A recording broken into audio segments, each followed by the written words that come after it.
کہ اب یا گستاخ رہیں گے یا ہم نے کسی ایک گستاخ کی بات نہیں، گستاخ رہیں گے، اب یا گستاخ رہیں گے یا ہم رہیں گے. یعنی کہ 21 رمضان کے دن، یعنی رمضان کی 21 تاریخ، اس تاریخ میں ہم پورے ملک میں جیل بھرو آندولن شروع کرنے جا رہے ہیں. یہ پورے ملک میں ہوگا، کیونکہ مسلمان سب کچھ برداشت کر سکتا ہے، اپنے نبی کی عظمت، اپنے نبی کی عزت پر حملہ برداشت نہیں کر سکتا. اور ہم اس کو بار بار کہتے ہیں کہ بتلا دو گستاخ نبی کو غیرت مسلم زندہ ہے. ان پر مرمٹنے کا جذبہ کل بھی تھا اور آج بھی ہے.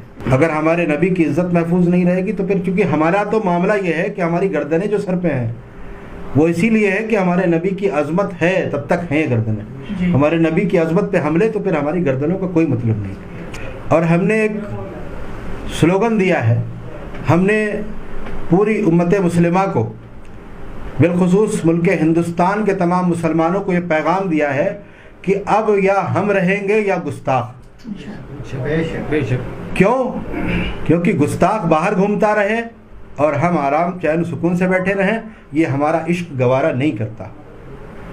اس کے لیے ہم نے طے کر لیا ہے کہ اب ہمارا انجام کچھ بھی ہو. ہمیں معلوم ہے کہ جب ہم جیل بھرو آندولن کریں گے تو اس میں بھی ہم پر لاٹھیاں چلیں گی، ہم پر گولیاں برسائی جائیں گی، لیکن آج پورے ملک کا مسلمان ہمارے ساتھ اس کام کے لیے تیار ہے کہ ہم اپنے نبی کی عظمت کے لیے لاٹھیاں بھی کھائیں گے، گولیاں بھی کھائیں گے. ہم کسی بھی چیز سے پیچھے نہیں رہیں گے. یہ ہم نے عزم کر لیا ہے، طے کر لیا ہے. اور الحمدللہ اس کے لیے ہماری بڑی تعداد میں پورے ہندوستان میں لوگوں کے ہمارے پاس میسج آ رہے ہیں، فون آ رہے ہیں کہ آپ جو فیصلہ لیں ہم اس کے لیے تیار ہیں. تو انشاءاللہ یہ ہماری ایک بہت بڑی کامیابی. اور ایسا بھی نہیں ہے اگر حکومت یہ محسوس کر لے یا کوئی یہ سمجھے کہ ہم جائیں گے اور 2 گھنٹے بعد واپس آئیں گے، ایسا نہیں ہے. وہ والی گرفتاری نہیں. ہندوستان کی جیلوں میں جگہ کم پڑ جائے گی انشاءاللہ تعالی. پریس کانفرنس کرنے کا مقصد یہ ہے کہ ملک ہندوستان میں جس طرح سے 2015 سے، یعنی کہ بی جے پی گورنمنٹ کے اقتدار میں آنے کے بعد گستاخیوں کا دور شروع ہوا ہے پیغمبر اسلام صلی اللہ علیہ وسلم کے تعلق سے. یہ ہمارے آج کی پریس کانفرنس اسی مقصد کے تحت ہے. ابھی آپ نے دیکھا کہ ایک سادھو نما، ایک وحشی جسے یتی نرسنگھانند کہتے ہیں، اسے سادھو تو کہنا بھی نہیں چاہیے، وہ ایک وحشی ہے. اس نے پیغمبر اسلام صلی اللہ علیہ وسلم کی شان میں کتنی شدید گستاخیاں کی، اور وہ بھی کہاں کی؟ پریس کلب آف انڈیا جیسی جگہ پر. تو اب یہ سمجھ لیا گیا ہے کہ اب ہم کچھ بھی کریں گے اور سب برداشت کیا جائے گا. تو آج ہم نے بیسیکلی پین انڈیا لیول پر ایک میٹنگ بلائی تھی، جس میں ہم نے ملک کے معروف علماء اور درگاہوں کے سجادہ نشین، یہ سب لوگ موجود تھے، ماہرین قانون موجود تھے. ان سب کے مشورے سے ہم نے آج ایک پلان فائنل کیا ہے کہ اب ہم اپنے نبی کی شان میں گستاخی کسی بھی حد تک برداشت نہیں کر سکتے. اس لیے اب ہم اس کے خلاف کھل کر اپنے جمہوری اختیارات، اپنے جو کانسٹیٹیوشنل رائٹس ہیں ہمارے پاس، ان کا ہم فائدہ لیتے ہوئے، انہیں کام میں لاتے ہوئے ہم آگے بڑھیں گے. لیکن ہمارے جذبات کو ٹھیس پہنچائی گئی. پولیس کا معاملہ یہ ہے کہ چھوٹا سا کوئی معاملہ مسلمان کا ہوتا ہے تو اس پر فوراً FIR اور سب کچھ ہو جاتی ہے، لیکن اتنے بڑے معاملات ہو رہے ہیں اس کو پولیس دیکھ رہی ہے، سمجھ رہی ہے. اس میں سوچی سمجھی پوری سازش ہے، پوری پلاننگ ہے، اور باقاعدہ یہ سب کیا جا رہا ہے. اور یہ سب کر کے پورے ملک کو ایک آگ میں جھونکنے کی پلاننگ کی جا رہی ہے. ہم ایسا نہیں ہونے دیں گے. ہم ملک میں امن و امان چاہتے ہیں، اور امن و امان تبھی رہے گا جب ہمارے نبی کی عزت محفوظ رہے گی. تعلق رکھتا ہوں لکھنؤ ضلع کی ایک 500 سال پرانی خانقاہ ہے، درگاہ ہے، حضرت بندگی میاں رحمۃ اللہ علیہ. اس درگاہ سے تعلق رکھتا ہوں، اور ہمارے آبا و اجداد، ہمارے جو فور فادرس رہے، انہیں ہمیں یہی دیا ہے کہ امن قائم کرنا. لیکن امن قائم کرنے کے لیے یہ جب حرکتیں ہوں گی تو امن کہاں قائم رہے گا؟ امن قائم کرنے کے لیے ضروری یہ ہے کہ ایسے شرپسندوں کو سلاخوں کے پیچھے ڈالا جائے. اور اس کے لیے چونکہ ہم اپنے نبی کی عظمت کی بات کر رہے ہیں، اس کے لیے مقدمے ہوں، کچھ بھی ہو، ہمیں کوئی پرواہ نہیں ہے. ہم کووڈ کا کوئی ہمیں خیال نہیں کرنا ہے. ہم تمام چیزوں کو توڑ کر, ہمارے نبی کی عظمت نہیں تو پھر ہمارے اوپر مقدمے 1 نہیں 100 ہو جائے, کوئی فرق نہیں پڑتا.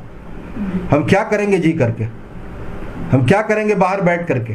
یہ RSS کا پورا ایک پلان گیم ہے. یہ ناگپور سے پورا گیم پلان ہوتا ہے کہ فلاں کو یہ کرنا ہے, اس کو یہ کرنا ہے, اس کو ان کو باقاعدہ فنڈنگ کی جاتی ہے بہت سے اس پر. اور 2015 سے یہ گیم پراپر چل رہا ہے, یہ ٹیسٹنگ کی جا رہی ہے کہ مسلمان کے, لیکن مسلمان صبر کرتا رہا, چلو اب نپٹ جائے گا. حالانکہ مسلمان کی بہت بڑی غلطی تھی. اگر پہلے ہی دن سے 2015 میں ہی اگر کھڑے ہو جاتے تو آج یہ حالات پیدا نہیں ہوتے. 5 سالوں میں جتنی گستاخیاں کرائی گئی ہیں 100 سالوں میں اتنا ریکارڈ نہیں ملتا ہے. ہمارا, میں نے آپ سے کیا کہا, وہ چاہتے ہیں کہ ایکشن کا ری ایکشن ہو تو ہمیں ووٹ پولرائز کرنے کو ملے گا. میں کہتا ہوں پوری سطح سے پورے ملک میں ہر صوبے میں BJP آ جائے, ہمیں اس سے کوئی فرق نہیں پڑتا. بلکہ میں تو یہ کہتا ہوں کہ جب سے BJP آئی ہے مسلمانوں کو فائدہ ہوا ہے. اگر ذاتی طور پر دیکھیں تو مسلمانوں کو فائدہ یہ ہوا ہے کہ مسلمان جاگا ہے, ایکجٹ ہوا ہے, سمجھ رہا ہے کہ حالات کیا ہیں. آج ضرورت اس بات کی ہے کہ ہم اپنے نبی کی عظمت کے لیے مرمٹنے کا جذبہ رکھیں کہ اس کو کیا فائدہ ہو رہا ہے, کیا نقصان ہو رہا ہے, ہمیں اس سے کوئی لینا دینا. مطلب اتنی FIR ہو جا رہی ہیں, اتنی کمپلینٹس ہو جا رہی ہیں اور اس کو کوئی فرق نہیں پڑ رہا ہے. وہ کھلا بالکل گھوم رہا ہے, اس کو جو ہے حکومت پروٹیکشن دیتی ہے. آپ نیشنل میڈیا جو گودی میڈیا ہے, آپ دیکھیے اس نے کیسے ساری چیزوں کو دبا رکھا ہے. اس نے کہیں پر بھی ان چیزوں کو وہ سامنے نہیں لا رہے. NRC کا جو آندولن تھا وہ ان آرگنائز تھا اور وہ اپنے ذاتی مقصد کے لیے بھی تھا. کہیں نہ کہیں لوگ مطلب آرگنائز نہیں تھے. آج ہم جس مشن کو لے کے اٹھے ہیں, یہ مشن ہمارے دلوں کی دھڑکن ہے, یہ مشن ہمارے ایمان کا حصہ ہے. ہم اپنے نبی کی عزت کے لیے اٹھے ہیں, ہم اپنے وجود کے لیے نہیں اٹھے ہیں. NRC ہمارے وجود کی لڑائی تھی, وجود کے لیے ہم کھڑے ہوئے تھے. یہاں پر ہم اس مشن کو لے کے اٹھے ہیں کہ پورے ہندوستان میں ہم گرفتاری دیں گے, جیلوں کو بھر دیں گے, کہیں جگہ نہیں ملے گی انشاءاللہ تبارک و تعالی. سر آپ کے سنگٹھن نے ابھی تک کوئی قانونی راستہ اپنایا تھا؟ ہاں, ہم نے 8 مارچ 2021 کو میرا روڈ میں ہماری تحریک کے جو قاری آصف صاحب ہیں, نیشنل پریزیڈنٹ ہے ڈپارٹمنٹ آف سوشل ویلفیئر, انہوں نے خود جا کے وہاں پر کمپلینٹ درج کرائی تھی اور وہ FIR میں کنورٹ ہوئی, باقاعدہ FIR ہو گئی. وہاں پر فالو بھی کیا گیا, لیکن کوئی سننے والا نہیں. جنگل راج چل رہا ہے, جو ہم چاہیں گے وہ ہوگا, بس یہ چل رہا ہے. تو ایسا ہونے نہیں دیں گے ہم. ابھی ہم نے اعلان کیا ہے اور بہت سے سنگٹھن کے لوگ بھی ہمارے ساتھ شامل ہیں انٹرنلی, جو بھی انشاءاللہ فرنٹ پہ آئیں گے, سامنے آئیں گے. بہت سی چیزیں ہیں اور کریں گے ہم. بہت سی چیزیں ہم ڈسکلوز نہیں کر سکتے, ہماری پلاننگ کا کچھ حصہ ہوتا ہے, ہم کام کرتے ہیں. تو چونکہ ہمیں یہ کامیاب پروگرام کرنا ہے اور ہم اس وقت تک واپس نہیں ہوں گے جب تک ان سب پر, ہمارے پاس پوری ایک لسٹ ہے, ہمارے پاس ایک, ہم یتی نرسنگھا نند کے لیے پروگرام نہیں کر رہے ہیں. ہندوستان میں ابھی تک ان چند سالوں میں جن لوگوں نے کیا ہے گستاخیاں, ان سب کو ہم ٹارگٹ کریں گے, ان سب کو سلاخوں کے پیچھے ہونا چاہیے. ہمیں ایک ایسا قانون چاہیے کہ جس کے تحت ہمارے نبی کی گستاخی کو ایسا جرم قرار دیا جائے کہ کم سے کم اس کو 10-20 سال کی سزا ملے تاکہ کوئی ہمت نہ کر سکے. ہم ان لوگوں کی بھی مذمت کرتے ہیں جو لوگ دوسرے مذاہب کے کسی دھرم گرو یا اس کو وہ کہتے ہیں بلا وجہ, تو ہم قطعی جو ہے اس کے قائل نہیں ہیں, اور اسلام اس کی قطعی اجازت نہیں دیتا کہ کسی مذہب کے پیشوا کو گالی دو, اس کو برا بھلا کہو, اس کی اجازت ہمیں نہیں ہے. میں اپنے ملک کے جو ہندو بھائی ہیں ان کو بھی میں یہ کہنا چاہتا ہوں, ان سے ریکویسٹ کرنا چاہتا ہوں کہ اس مہم میں وہ ہمارے ساتھ آئیں, کیونکہ اگر حالات خراب ہوئے, ہم نے تو سر پہ کفن باندھ لیا ہے, اب ہم واپس تبھی ہوں گے جس دن ہم شروع کر دیں گے 21 رمضان کو, 21 رمضان کے دن سے ہم شروع کریں گے, تو ہم واپس تبھی آئیں گے جب ہمیں ہمارا رزلٹ مل جائے گا. اور پھر خطرے میں کیوں ہوں گے؟ اتنی بڑی تعداد ہندوؤں کی ہے, مسلمان کتنے پرسنٹ ہیں, کیسے خطرے میں ہوں گے؟ ہمارے نبی کی شان میں کسی نے ایک گستاخی کی ہے تو اسلامی قانون تو یہ ہے جو امانت اللہ خان نے کہا, بالکل ایگزیکٹ بات کہی ہے. اسلامی قانون جہاں پر ہوگا وہاں گردن ہی ماری جائے گی. آپ سمرتھن کرتے ہیں ان کا بیان؟ ہاں بالکل سمرتھن کرتے ہیں, بالکل ایگزیکٹ کہا ہے انہوں نے. لیکن چونکہ یہ دیش جو ہے وہ انہوں نے اس کو کلیئر کیا ہے, اس بات کو انہوں نے کلیئر کیا ہے کہ لیکن ہم ہندوستان میں رہتے ہیں, یہ ایک کانسٹیٹیوشنل کنٹری ہے, یہ ایک جمہوری ملک ہے, یہاں کے قانون الگ ہیں, تو ہم یہاں کے قانون کے دائرے میں بھائی تبھی تو ہم FIR کر رہے ہیں, تبھی تو ہم میمورنڈم دے رہے ہیں. ہم نے بہت سی جگہوں پہ میمورنڈم بھی دیے,